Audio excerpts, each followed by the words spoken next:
Well, a couple of things. First, my heart goes out to the VCU student athletes and Coach Rhodes and their team. They deserve to be here, and they worked their way to get to Indianapolis, and for them not to have the chance to participate in this incredible event, my heart goes out to them. I know they're extremely disappointed, and we share their disappointment. Our first concern is for the health and safety of our tournament. We have created a controlled environment, which we think is working effectively well, although obviously not perfect.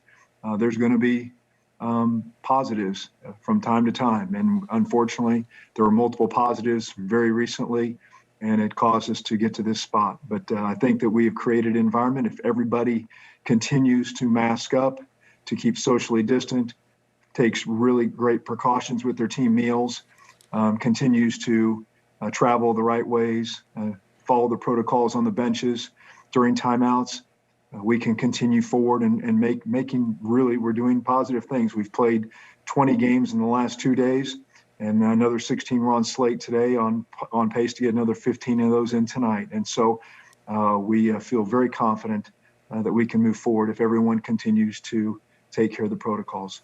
Yeah, Mitch, we've already seen this week where Georgia Tech had to play without a player, Oklahoma had to play without a player. Earlier this week, Dan Gavitt, the NCAA senior vice president, said that if you have as few as 5 players, you could still field the team and play in this tournament. So why can't VCU play? Well, there's a combination of things that were a little different in this scenario. Most notably, our conversations with the Marion County Health, also with the recent multiple positives. That combination gave us concern for all the participants. It wasn't just VCU, it was all participants. The University of Oregon student athletes, the officials, and the people working the games. Our care for the safety and precautions of all participants was really important, and as it related to those going forward as well. So that made the situation a little bit different than some of the other scenarios that we've had to work our way through.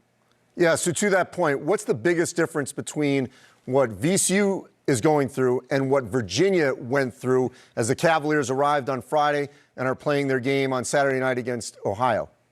Well, the Virginia program obviously was quarantined immediately when they had their positive, and they went through the 7 days and the quarantining and 7 negative tests, and came in here and tested immediately and hadn't had a positive test since then. So it made them available for the tournament.